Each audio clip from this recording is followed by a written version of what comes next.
better. I've given permission better to record. Okay. So please, some of you try to come on the screen. It will make our discussion more fruitful. It makes interaction means two-way. This is just a one-way interaction. I can't see that whether the student is studying or sleeping or not studying, doing something else. So interaction doesn't become meaningful. Nakul, I hope that you can come on the screen. Your brother Anshul, he used to come on the screen quickly. Nakul, Vivek, Ankita, if you could. Ria, try to come on the screen, beta. Okay, try to join through a video on mode. You have been granted permission that you can, means it is expected that you should try to join um, on in dress, but if you have any problem, if you don't wish to, you can join in your means casual dress. Also means casual dress means without school uniform. Casual dress doesn't means that you will be coming in trousers and means like that anything. Okay. uh, okay, so the aristocracy and the this the new middle class. So firstly, we will discuss what were the common features of aristocratic class. Just note down this question, but whenever I ask you to write down the question, you note it down, and accordingly, it will make you feel better. It will be easier for you that when the topic is going to be discussed, you will be understanding it quite easily. Okay, wait for a moment. So what is the question?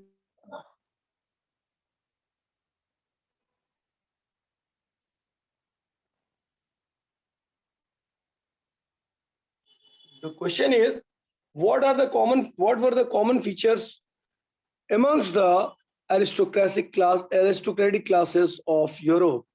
ठीक Yes, है? Now, yes, yes. Okay. So, some of the Sir, common please features repeat of once again. what were the common features of aristocratic classes across the Europe? ठीक है? Common feature क्या थे?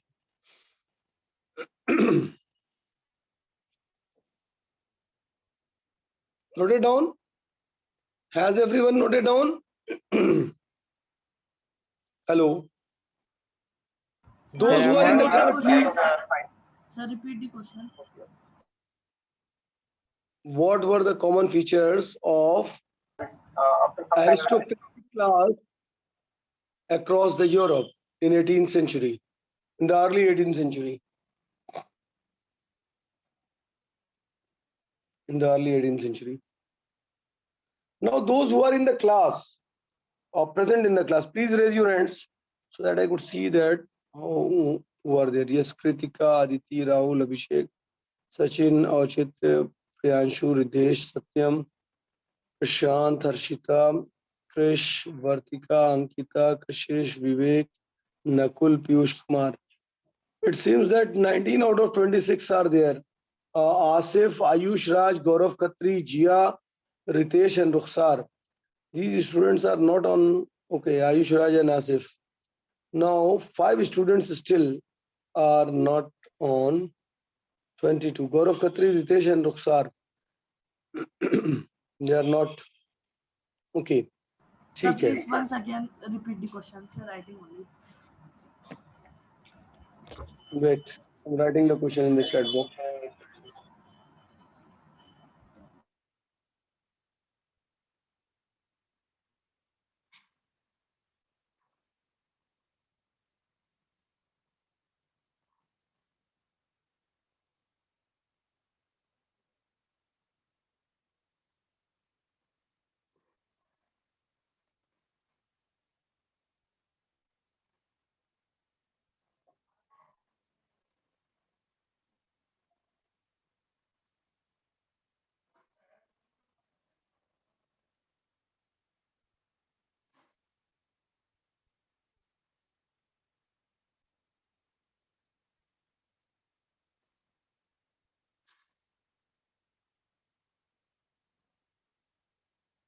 ठीक है.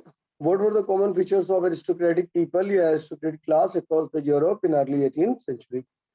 Okay, now it's clear. Okay. Those who have still raising their hands, please put lower your hand. Krish Kumar and others. Okay. So first thing was that the common feature was that this class, this aristocratic class means राजनयिक लोग, हिंदी में इसको राजनयिक कहते हैं, diplomat, यानी ruling class people associated with the ruling dynasty या rulers के करीब के लोग, they were called as aristocratic people. Okay, aristocratic class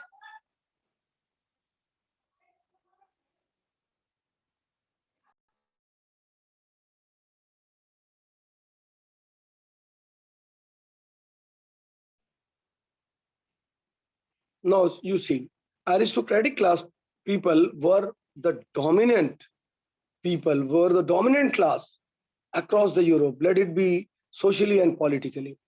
Socially, why? I will tell you, and politically, because the political power was within their hand. They were the people who were holding uh, all political power. सारे decisions यही लोग लेते थे. Then another common feature was there that they were the richy people, richest, one of the richest people come from this class, aristocratic class. Okay, so they were rich. They used to own huge piece of land in the villages, in the countryside. Countryside में पूरा पूरा गांव, कई कई गांव इन लोगों के अपने होते थे. Whereas in the towns, they used to own huge piece of buildings, mansions, Bangalore. Okay, these were the common things. Okay, another common feature was that they were wealthiest people. जो मैंने बता ही दिया. ठीक है. Now you see, they were politically dominant and socially dominant also. Because in society you are being valued with your wealth and with your property. Means wealth means money and your property. Okay, so that's why they were the most dominant class so far as socially and politically they were a dominant class. Again, they all used to communicate through a common language which was French. French के through French language ही ये लोग बोला करते थे. Okay, aristocratic people का ये सबसे खास फीचर था that they used to communicate through French language. I'll tell you that the chief minister of Sardinia and Piedmont, which was one of the province of Italian state, who though he was Italian, but he used to speak French rather than Italian.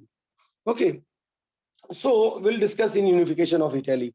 Okay, so again, then one another common feature was that they were bound together, they were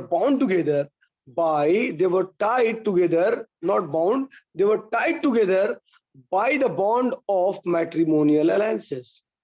इनके यहाँ शादियां आपस में होती थी.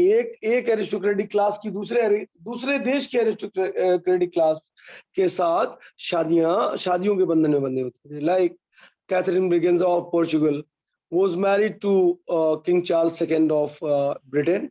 Then Anthony Marriott was married to Austrian princess, married to Louis XVI. Then Zarina, the wife of Tsar Nicholas, she was German princess. Okay, so like that, these are the three, just three examples which you have gone through it. Okay, so these aristocratic classes were they were tied together by the bond of matrimonial alliances. So these are these are few things which were commonly found among the aristocratic classes which existed in the early 18th century in Europe. Okay, can you recap these 5-6 points which I have told you just now? Can anyone? Hello? Yes. Yeah, go ahead. Even you can write it in the chat box also, because it's important that it might ask in 3 mark question. Okay, what were the common features of aristocratic classes in the early 18th century across the Europe?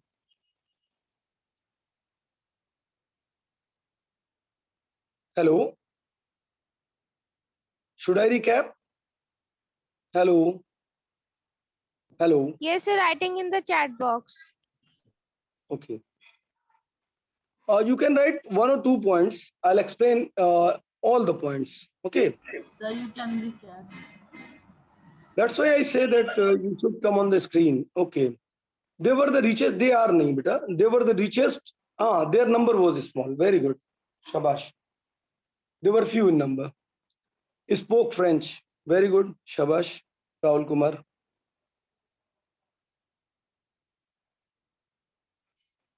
They were united. They had their own states. Shabash. They had their own state. They were dominant class on the continent. Shabash. Good. Good. And the PPT which I have shared, yes, dominant socially and politically, all decisions taken by them. They were richer, very good, shabash. And they were tied with the matrimonial alliances. As I've told you, the case of Antonio Marriott and then Catherine Braganza and Zarina. They all belong to different, they were the princes of different states. Okay, different countries. Yes, shabash Abhishek. Good. It seems that you have got it. So if this question is asked, then I hope that you will be able to write. Definitely, it will be. It will ask in 3 mark question, not as a 5 mark question, because it does not has a scope of 5 mark question. Okay, but this could be asked. It has not yet been asked, you know. So it could be asked. Okay. Mm, then who's there? Okay, Prashant Kumar. So then the next thing is that key new middle class. Why it is important in this topic? In the topic 2.1, which we are discussing, we have discussed aristocratic class and its the common features across the Europe, what they used to share. Then emergence of a new middle class with the industrial revolution, with the industrialization which started in Britain for the first time and then propagated to the rest of the Europe. In the Eastern Europe, especially in the Russian part, it reached by very late in the 19th century. But in the Central and Western Europe, it began.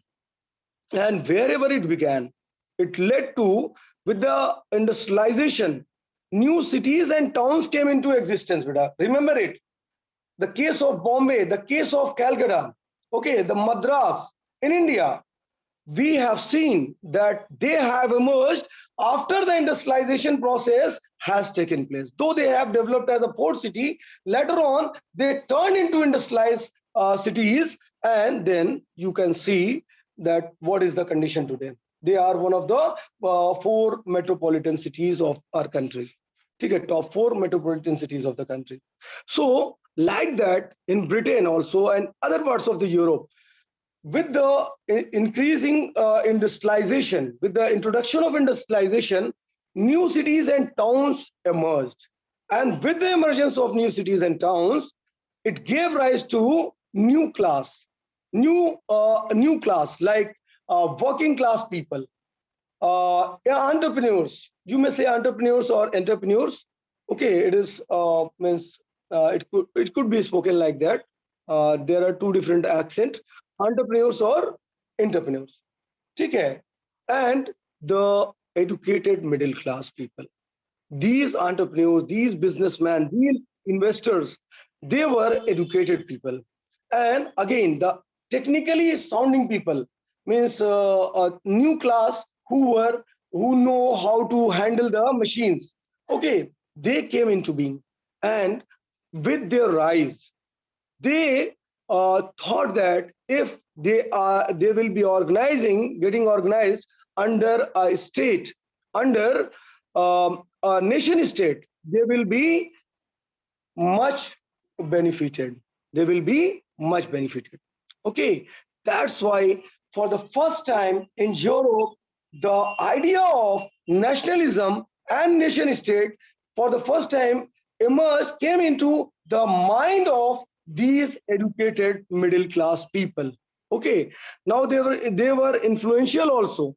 They were owning industries, and a new working class was there. They were, and the working class, when they came into existence, they started getting organized. They started raising their demands.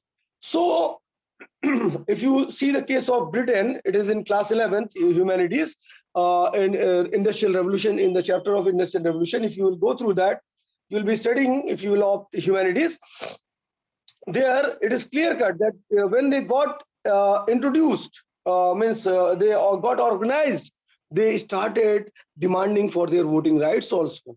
Ultimately they got it.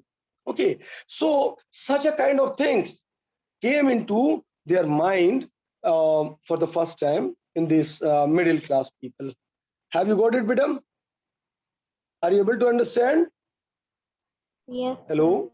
Yes, Oh, sir. Yes, sir. okay, so will you be able to write uh, when and how this idea of means nationalism emerged in the mind, came in the minds of people? लोगों के दिमाग में पहली बार, किन लोगों के दिमाग में पहली बार नेशन स्टेट एंड नेशनलिज्म का आइडिया आया? Now you will be able to write or not, beta? Just a minute.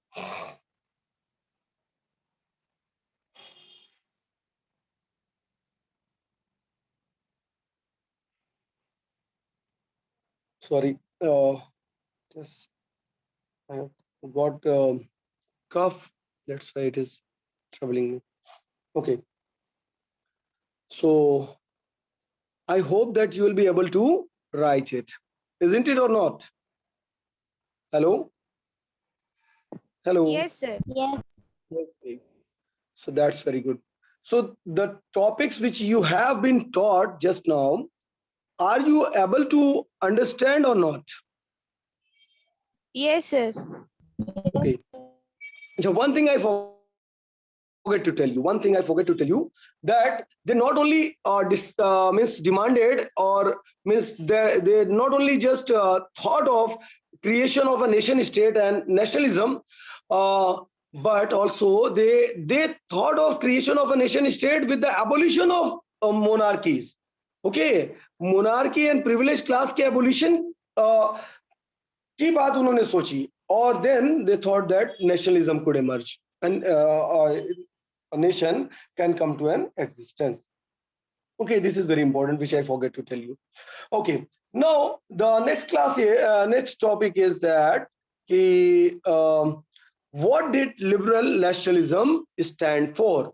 Liberal nationalism किस चीज के लिए, means what does it signifies? Okay, idea of national. Okay, Rukhsar, I'm giving you permission, beta. Just wait. Okay, just wait, but giving you permission. Utkarsh Singh. Okay. Just wait, I'm taking a screenshot also. Okay.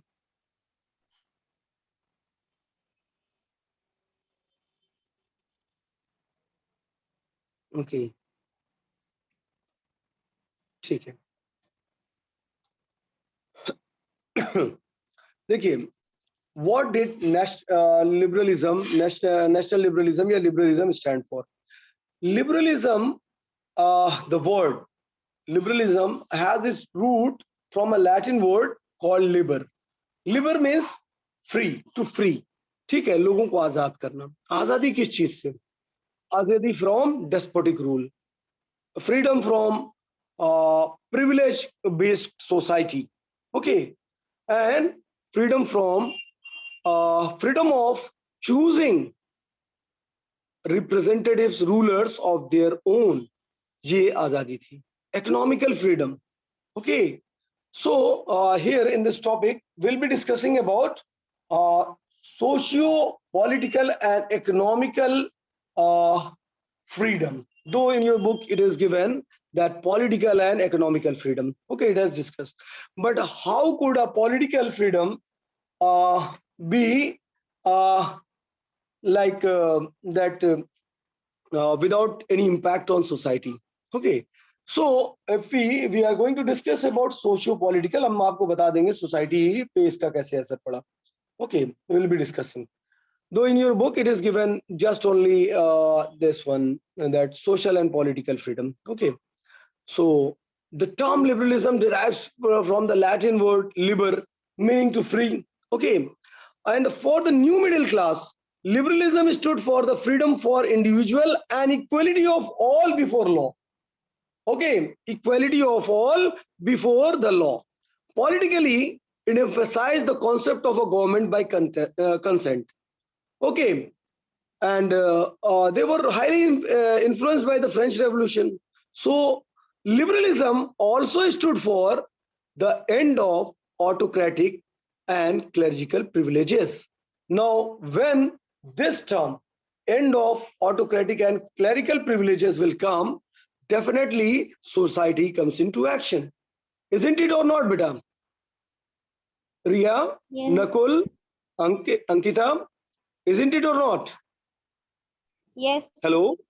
Yeah, definitely. Yes, sir. It is talking about society.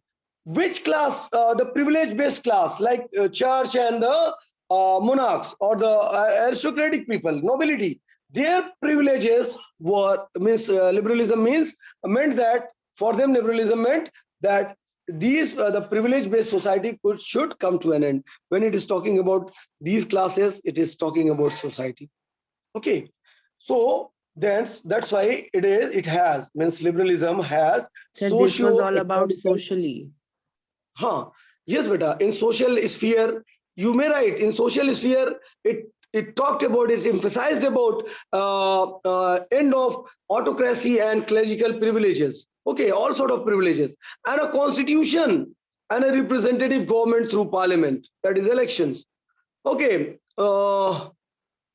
And then these liberals also stress the inviolability of private property.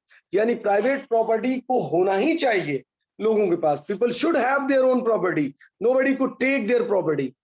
Though it has limitation. Talking about in the sense of political sphere, this equality before law did not mean that everyone was going to have voting rights. Universal suffrage, adult universal suffrage.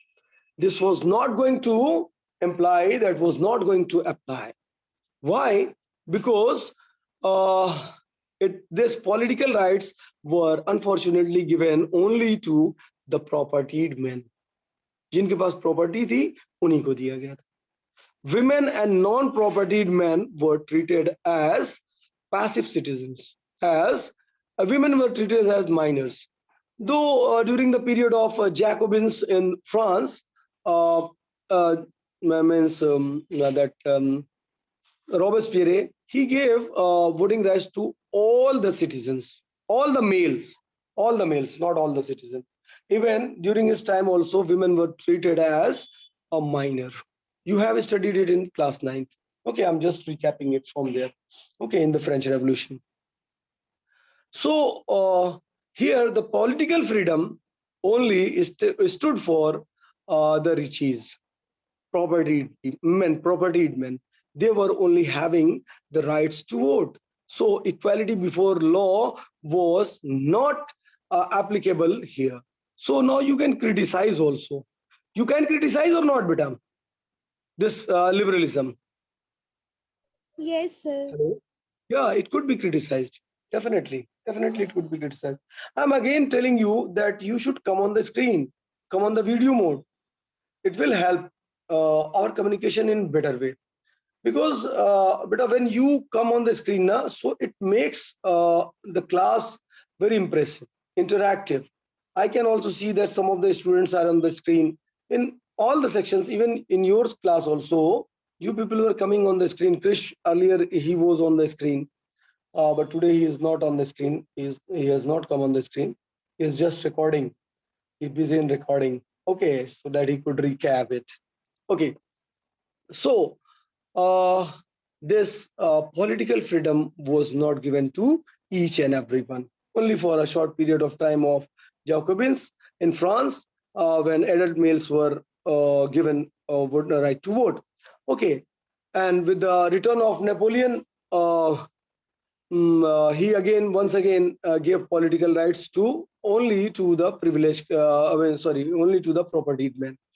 Okay, then in economical sphere, liberalism stood for freedom of markets and the abolition of state imposed restrictions on the movement of goods and capitals. Okay, means what does it mean? What did it mean? It mean that means freedom of market and abolition of state imposed restrictions on the movement of goods and capitals. Goods और Capitals को, सामान का यहां से वहां लाना और ले जाना, ये क्या हो गया बेटा? इसको कहा गया कि ये बंद किया जाना चाहिए. It should be abolished. During the 19th century, this was a strong demand. There was a strong demand of emerging middle class. Okay, now we are going to take example of German speaking region that was organized into 39 principalities, as I've told you earlier, by Napoleon. Okay, so each of these states, each of these confederacies were possessing own currency, own weights and measures, and they had so many custom barriers, trade barriers across the German states. From Nuremberg to from Hamburg to Nuremberg, if a trader wishes to cross the territory, he used to face 11 trade barriers. उसको 11 trade barriers का सामना करना पड़ता था बेटा. Okay, and a custom duty of about 5% at each one of them. Now you can understand. हम इसको कल भी बताएंगे बेटा, ठीक है, हम कल भी बताएंगे, because it is very important. Because you will be giving reference in the unification of Germany, so I cannot leave it in this just hurried way. I'll be recapping it tomorrow also. Just I'm giving you an insight. Now you see the article, the goods, which suppose that which cost. I used to tell this example only because it is in simple words it could be understood. That if it was 100 rupees, suppose कीजिए कोई businessman had means उसका cost effect आया है किसी article पे 100 rupees. Now he will sell it at 120, 125. Okay, that is sufficient for him. But when from Hamburg to Nuremberg he will travel and he will be crossing through that custom barriers, he'll be paying 11 times 5 rupees, 5% tax. Now the cost effect on that product will, the basic cost of that product will rise and will go to 155 rupees. Isn't it or not, beta? 100 रुपए का सामान 155 रुपए का हो जाएगा कि नहीं 11वीं जगह पहुंचने पर? Tell me, yes or no? Yes, sir. Yes, sir. Definitely it will be. Now the goods which could be sold at 120 or 125 rupees or 110, it may vary. ठीक है. Now they will not be sold less than 200. The reason is that travel allowance will also come into effect. Businessman जा रहा है, खाएगा पिएगा, उसका खर्चा होगा, फिर रास्ते में पैसा वो भी उसका अपना जोड़ेगा. So ये disparity आ रही थी कि नहीं आ रही थी? और जिसको 55 रुपया टैक्स देना पड़ेगा 100 रुपए के सामान पे, definitely the merchant will not sell his good at any cost less than 200 rupees. So it will vary, the rate of that particular article will vary from state to state. पहले state में कम और आखिरी वाले state में बहुत ज्यादा. So this was the disparity which was resolved with the interference of King of Prussia. Okay, we'll discuss it tomorrow. Okay, we are going to end because our time is up. I have to take next class. So thank you for joining me. I hope that from tomorrow, you all will come in a proper dress, proper uniform. Okay.